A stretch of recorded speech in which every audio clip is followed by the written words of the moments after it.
வணக்கம். இது உங்கள் திருப்பத்தூர் எக்ஸ்பிரஸ் செய்திகளுக்காக சுதா செல்வேந்திரன். ஆசிரியர் சதக்கத்துல்லா.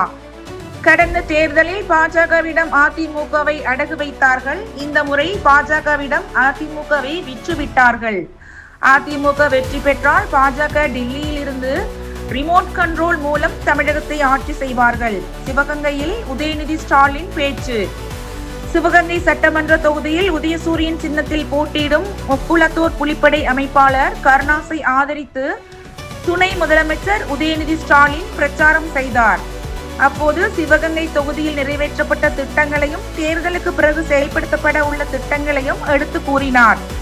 உங்களிடம் வாக்கு கேட்க எந்த நம்பிக்கையில், எந்த தைரியத்தில் இங்கு வந்துள்ளோம் என்றால், கொடுத்த வாக்குறுதிகளை நிறைவேற்றிய நம்பிக்கையில் கேட்கின்றேன்.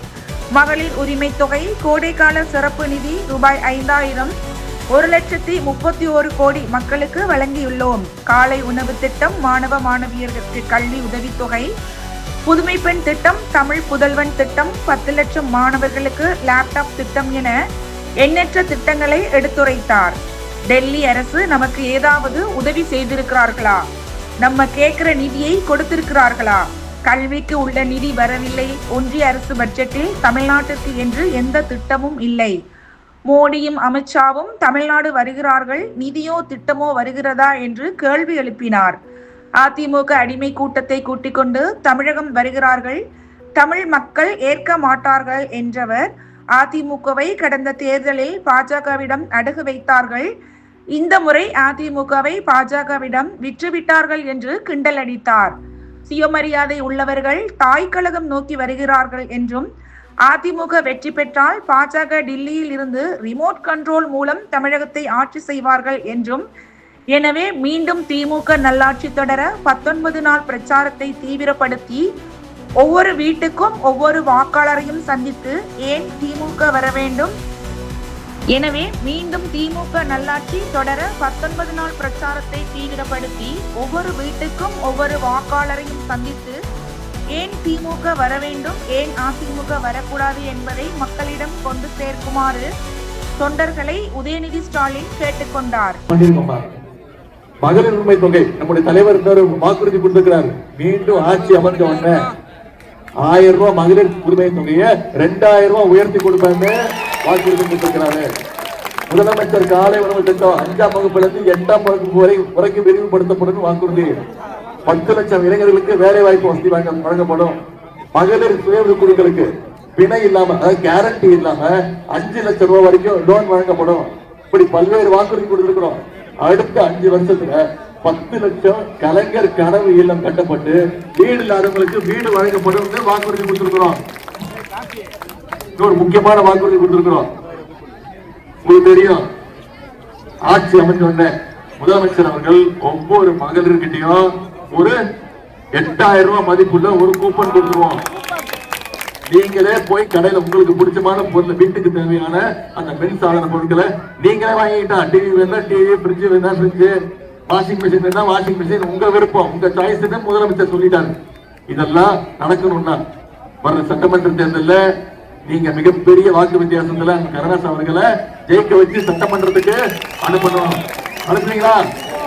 உதயநிதி வந்தாப்புல இவ்வளவு திட்டம் பண்ணிருக்கிறோமா, 5 வருஷத்துக்கு இவ்வளவு திட்டங்கள் பண்ணிருக்கிறோம். திருப்பி ஆட்சிக்கு வந்தா என்னென்ன பண்ண போறோங்கிறதையும் தெளிவா சொல்லிட்டோம். இதுக்கெல்லாம் நமக்கு ஒன்றிய அரசு நமக்கு கூட நிக்குதா, துணைக்கு நிக்குதா? நம்ம கேட்கிற நிதியை கொடுக்குறாங்களா? எதுவும் கொடுக்கறது. கல்வி நிதி பெண்டிங். ஒன்றிய அரசுடைய பட்ஜெட்ல தமிழ்நாட்டுக்கு எந்த திட்டமும் இல்ல, தமிழ்நாடுங்கிற பேரே இல்ல. அப்படிப்பட்ட ஒரு ஒன்றிய அரசு நமக்கு தேவையா? தமிழ்நாட்டுக்குள்ள இன்னைக்கு தேர்தல் அறிவிச்சோடனே பிரதமர் மோடி அவர்களும் அமித்ஷா அவர்களும் வாரத்துக்கு ஒரு வாட்டி வந்துட்டு போறாங்க. ஆனா நமக்கு அந்த திட்டம் வருதா? நம்ம கேட்கிற நிதி வருதா? வரல. இவங்களுக்கு சரியான பாடத்தை கற்றுக் கொடுக்க வேண்டிய நேரம் வர்ற சட்டமன்ற தேர்தல். நம்முடைய தலைவர் தொடர்ந்து சொல்றாரு, இந்த சட்டமன்ற தேர்தல் டெல்லி அணி வெர்சஸ் தமிழ்நாடு அணி. இதுல நாம டெல்லி அணியை தோக்கடிச்சு ஆகணும், தமிழ்நாடு நாம ஜெயிச்சு காட்டணும். பிஜேபி நேரடியா வந்தா தமிழ்நாட்டு மக்கள் விடமாட்டாங்கன்னு அதிமுகங்கிற ஒரு அடிமை கூட்டத்தை போத்திக்கிட்டு, போர்வையை போத்திக்கிட்டு இன்னைக்கு பிஜேபி வருது. இன்னைக்கு அதிமுக நிலைமை என்ன இருக்கு? ஊர்ல ஒரு பழமொழி சொல்லுவாங்க, ஜாடிக்கு ஏத்த மூடி மாட்டி இருக்குன்னு சொல்லுவாங்க. அது மாதிரி இன்னைக்கு மோடிக்கு ஏத்த ஒரு அடிமையாக திரு எடப்பாடி பழனிசாமி அவர்கள் இருக்கிறார். முரட்டு பக்தர்கள் பார்த்திருப்பீங்க, முரட்டு தொண்டர்கள் கேள்விப்பட்டிருப்பீங்க. எங்கேயாவது பார்த்திருக்கீங்களா முரட்டு அடிமைய? இன்னைக்கு இந்தியாவிலேயே மோடியோடைய முரட்டு நம்பர் 1 அடிமை யாருன்னா திரு எடப்பாடி பழனிசாமி தான்.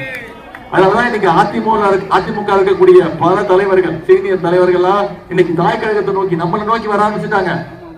இனிமே அதிமுக கட்சியே போன சட்டமன்ற தேர்தலில் எடப்பாடி பழனிசாமி அதிமுகவை பாஜகவுக்கு வாடகை விட்டார். இந்த தேர்தலில் அதிமுக பாஜகவுக்கு வித்துட்டார். அண்ணன் ஓ பன்னீர்செல்வம் அவர்கள், முன்னாள் முதலமைச்சர் அவர்கள், அவரே இன்னைக்கு நம்மளை சேர்ந்து நம்மளை பார்த்து வந்துட்டாரு. ஏன் அதிமுக கட்சியே இன்னைக்கு ஒரு அடிமை கட்சியா மாறி போச்சு. எனவே நீங்க உண்மையுள்ள சுயமரியாதை உள்ள அதிமுகவினர்கள் அவங்களே இனிமே எடப்பாடிய தேர்தல் செய்ய மாட்டாங்க. அவங்க ஒவ்வொருத்தரும் தாய் கழகத்தை நோக்கி வந்துகிட்டு இருப்பாங்க. இன்னைக்கு தேதி 4ஆம் தேதி, தேர்தல் 23ஆம் தேதி, இன்னும் 19 நாட்கள் இருக்கு. உதயநிதி வந்தாரு, பேசினாரு, திட்டங்களை பத்தி சொன்னாரு, கலைஞ்சு போயிட்டோம் அப்படின்னு நாம கலைஞ்சு போயிடக்கூடாது. நீங்க ஒவ்வொருத்தரும் அடுத்த 19 நாட்கள் இந்த பிரச்சாரத்தை மக்கள்கிட்ட கொண்டு போய் சேருங்க. ஒவ்வொரு பகுதியா போங்க, ஒவ்வொரு தெருவா போங்க, ஒவ்வொரு வீட்டுக்கு போங்க, ஒவ்வொரு வாக்காளர்களையும் சந்திச்சு பேசுங்க. ஏன் மீண்டும் திமுக ஆட்சிக்கு வரணும், வந்தா என்னென்ன திட்டங்கள் வரும், என்னென்ன சாதனைகள் செஞ்சிருக்கிறாங்க 5 வருஷத்துல, மீண்டும் அதிமுக வந்துச்சுன்னா தமிழ்நாட்டை பின்னாடி எப்படி தள்ளிட்டு போயிடுவாங்க. பிஜேபி மீண்டும் தமிழ்நாடு மேல கண்ட்ரோல் எடுக்க பாக்குறாங்க. டெல்லியில இருந்து எடப்பாடி பழனிசாமி மூலமா தமிழ்நாட்டை ரிமோட் கண்ட்ரோல் ஆட்சி செய்யணும்னு இன்னைக்கு பாஜக முயற்சி பண்ணுது. நீங்க ஒவ்வொருத்தரும் இந்த பிரச்சாரத்தை மக்கள் எடுத்து கொண்டு போய் அடுத்த 19 நாள் சேர்த்தீங்கன்னா மீண்டும் இங்க சிவகங்கை தொகுதியில நிச்சயம் மிகப்பெரிய வெற்றியை நாம பெற்றாவோம். அதுக்கு நீங்க பொறுப்பெடுத்துக்கிறீங்களா?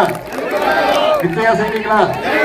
இதையெல்லாம் அன்போடு கேட்கிறேன், பண்போடு கேட்கிறேன், பாசத்தோடு கேட்கிறேன், உரிமையோடு கேட்கிறேன், உள்ளன்போடு கேட்கிறேன், உங்கள் வீட்டு பிள்ளையாக இருந்து கேட்கிறேன். இன்னும் பெருமையா சொல்லணும்னா தலைவருடைய மகனாக முத்தமிழ் டாக்டர் கலைஞருடைய பேரனாக இருந்து கேட்கிறேன். உதயசூரியன் சின்னத்துல வாக்களிச்சு அண்ணன் கருணாஸ் அவர்களை மிக பெருவாரியான வாக்கு வித்தியாசத்தில் ஜெயிக்க வச்சு சட்டமன்றத்துக்கு அனுப்புங்க. இந்த சிவகங்கை தொகுதிக்கு என்னென்ன தேவைங்கிறத நம்முடைய முதலமைச்சர் நிச்சயம் உங்களுக்கு செஞ்சு கொடுப்பார். உங்களுடைய அன்புக்கும் ஆதரவுக்கும் நன்றி, நன்றி. ஆதரவு